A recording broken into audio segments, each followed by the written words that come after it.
Hallo und herzlich willkommen zurück auf meinem Kanal. Mein Name ist Shirin, ich bin Mutter von 2 kleinen Kindern und ich habe ein Leben lang Probleme damit gehabt, Ordnung in mein Leben zu bekommen und habe immer im Chaos gelebt. Ich habe jetzt seit 2 Jahren für mich einen Weg gefunden, mit der ich Ordnung in mein Leben reinbekommen habe, und auf meinem Kanal dreht sich alles um Putzmotivation, Putzmethoden und die Fly Lady Methode. Also, solltest du neu sein auf meinem Kanal, hinterlasse mir auf jeden Fall gerne ein Abo. Im heutigen Video möchte ich euch erklären, wieso Routinen uns helfen können, ein ordentlicherer Mensch zu werden, ganz nebenbei uns dabei helfen, Ordnung zu halten. Ich möchte das Ganze heute außerdem auch noch aus dem psychologischen Ansatz heraus betrachten und euch am Ende des Videos noch ein paar Bonustipps an die Hand geben, die es etwas einfacher machen, sich Routinen anzueignen.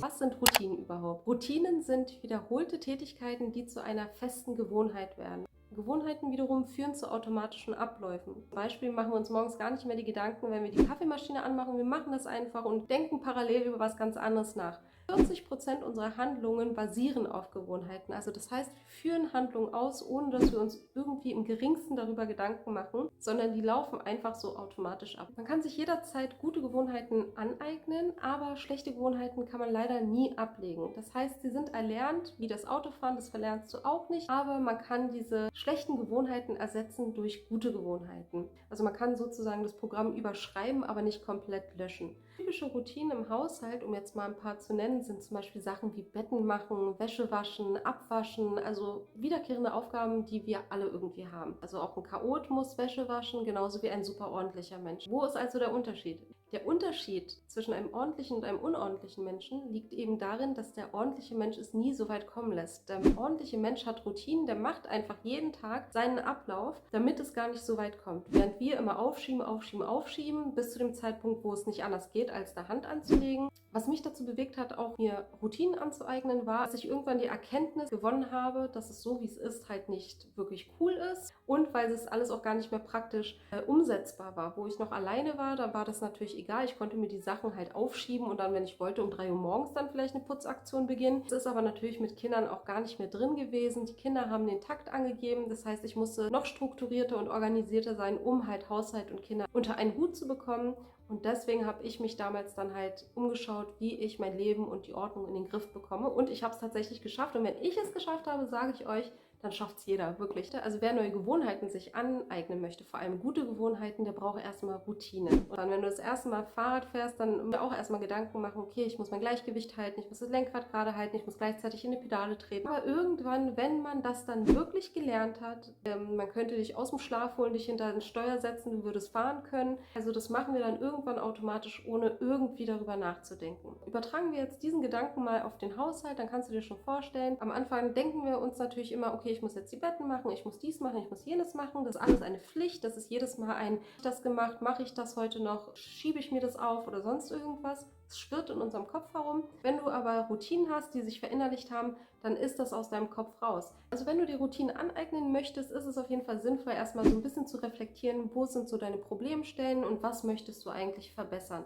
Wenn du erstmal so diese Einsicht gewinnst, warum es bisher gescheitert ist, dann ist das auf jeden Fall ein sehr guter Ausgangspunkt, um sich zu motivieren, sich Routinen anzueignen. Mich hat es in letzter Zeit so ein bisschen interessiert, warum konnte ich das denn plötzlich jetzt schaffen, Routinen zu übernehmen und irgendwie mein Leben zu ordnen, und warum bin ich die ganzen Jahre zuvor daran gescheitert.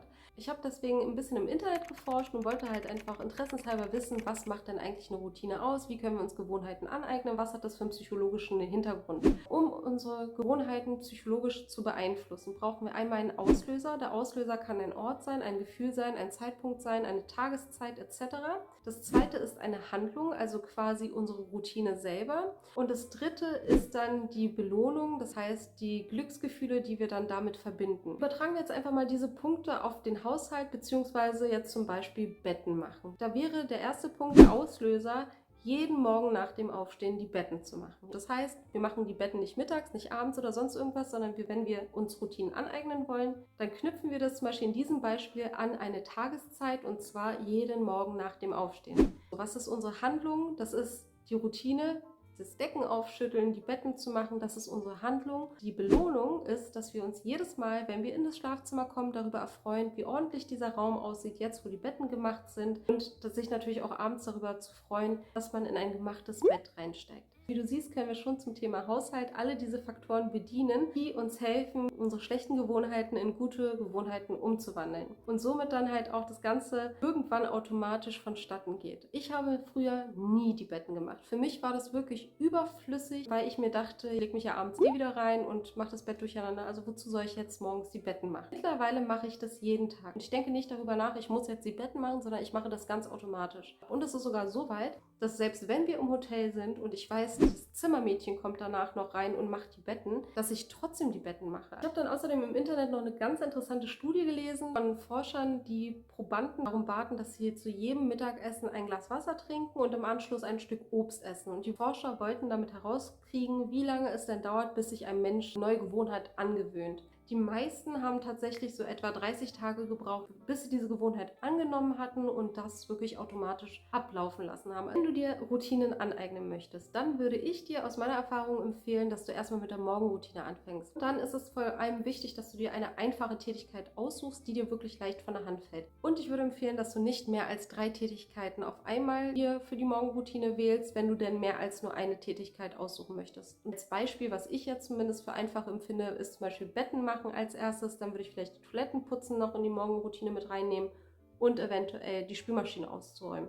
Versuche auch immer in der gleichen Abfolge zu bleiben, weil das vereinfacht unserem Gehirn, es abzuspeichern und dass das dann irgendwann zu einem automatischen Programm wird, wo du halt nicht mehr drüber nachdenkst. Und das Letzte, was dann natürlich psychologisch eintritt, ist das Erfolgserlebnis. Wir freuen uns über unser gemachtes Bett, wir dann sozusagen unser Belohnungszentrum aktiviert, weil wir uns darüber freuen und den Fortschritt sehen. Meine Bonustipps an dieser Stelle sind auf jeden Fall: Mach deine Arbeit direkt nach dem Aufstehen, noch vor dem Kaffee oder sonst irgendwas, mach sie sofort. Also direkt nach dem Aufstehen, ab ins Badezimmer, frisch machen und dann fängst du direkt mit deinen Tätigkeiten an. Du kannst dir natürlich überlegen, dass du sagst, okay, ich mache jetzt schnell, ich gehe ins Bad, ich mache mich frisch, ich mache dann dabei das Klo, da hast du Punkt 1 abgearbeitet, ich gehe zurück ins Schlafzimmer, ich mache die Betten, Punkt 2 abgearbeitet, dann kannst du ja in die Küche gehen, kannst dann die Kaffeemaschine anmachen. Und während die Kaffeemaschine läuft, kannst du vielleicht die Waschmaschine schon mal beladen, wenn du das als eine Routine annehmen möchtest, oder die Spülmaschine in der Zwischenzeit ausräumen. Und wenn das alles dann getan ist, deine 3 Punkte für den Tag abgearbeitet sind am Morgen, dann gönnst du dir, setzt dich hin, trinkst deinen Kaffee und erfreust dich dran, dass du schon 3 Punkte von deiner Hausarbeit abgearbeitet hast. Als zweiten Bonustipp würde ich dir gerne noch an die Hand geben: Stopp doch mal deine Zeit für gewisse Tätigkeiten im Alltag, die dich immer dazu motivieren, aufzuschieben. Wie zum Beispiel das Betten machen. Ich habe zum Beispiel, als ich anfangs die Videos angefangen habe zu drehen, öfters mal die Zeit gestoppt für sämtliche Tätigkeiten im Haushalt, weil ich einfach mal ein Gefühl dafür kriegen wollte, was dauert denn eigentlich wie lange. Und ich habe dabei zum Beispiel herausgefunden, dass das Bettenmachen keine 2 Minuten dauert. Ich habe auch herausgefunden, dass ich, wenn ich das Geschirr von einer Mahlzeit direkt abwasche, keine 3 Minuten brauche. Und das sind alles Sachen gewesen, die habe ich mir immer aufgeschoben auf den Abend, und dann hatte ich aber werkvoll Arbeit und hatte dann 1 Stunde oder 2 Stunden am Stück was zu tun. Dann würde ich dir empfehlen, dass du dir einfach mal einen Timer zur Hand nimmst, um einfach mal so die einzelnen Schritte deiner Routine einfach mal zeitlich stoppst, damit du einfach auch immer wieder eine Motivation hast, wenn du in diese Aufschiebementalität kommst und denkst, ach, ich mache das lieber später, dass es dich so ein bisschen daran hindert, weil du weißt, okay, komm, es sind 2 Minuten, ich mache das dann auch noch jetzt. Also es ist auf jeden Fall ein Motivationsfaktor, wenn du die Zeit stoppst. Was noch hilfreich sein kann am Anfang sind, wenn du Vorher-Nachher-Bilder machst, weil das ist wieder etwas, das belohnt uns, das aktiviert unser Belohnungssystem. Wir können uns daran erfreuen, wenn wir sehen, wow, guck mal den Unterschied, wie das vorhin aussah und wie es jetzt aussieht, nachdem ich aufgeräumt und geputzt habe. Also auch Vorher-Nachher-Bilder sind auf jeden Fall ein guter Motivator, wenn du ein bisschen Anreiz brauchst, um dran zu bleiben. Wie gesagt, es dauert in etwa 30 Tage, bleib einfach konsequent dran. Du wirst sehen, es wird sich auszahlen und der Haushalt wird dir so viel einfacher von der Hand gehen, ich garantiere es dir. Was auch eine sehr, sehr gute Möglichkeit ist, um mit den Routinen zu beginnen, ist mit der Fly Lady Methode, mit den Baby Steps nach der Fly Lady Methode. Weil die Baby Steps der Fly Lady Methode zielen darauf ab, dass man Routinen aufbaut, und zwar Schritt für Schritt. Dazu kommen im Übrigen jetzt bald ganz viele neue Videos. Ich werde die ganzen Babyschritte nochmal neu abfilmen. Sollte dich das interessieren, auf jeden Fall Kanal abonnieren und die Glocke aktivieren, dann wirst du auch kein Video verpassen. Aber das ist auf jeden Fall auch noch ein Tipp. Solltest du Probleme haben, in die Routine reinzukommen, dann kannst du es gerne nochmal mit der Fly Lady Baby Step Methode versuchen. Vielleicht hilft dir das weiter. Ansonsten habe ich dir hier noch 2 Videos rausgesucht, die dir gefallen könnten. Ich freue mich auf jeden Fall, dass du zugeschaut hast. Ich hoffe, das Video hat dir gefallen. Falls wenn ja, lass mir gerne wieder ein Däumchen da, ein Kommentar, ein Abo, was auch immer. Bleib gesund. Ich bedanke mich fürs Zuschauen und bis zum nächsten Video.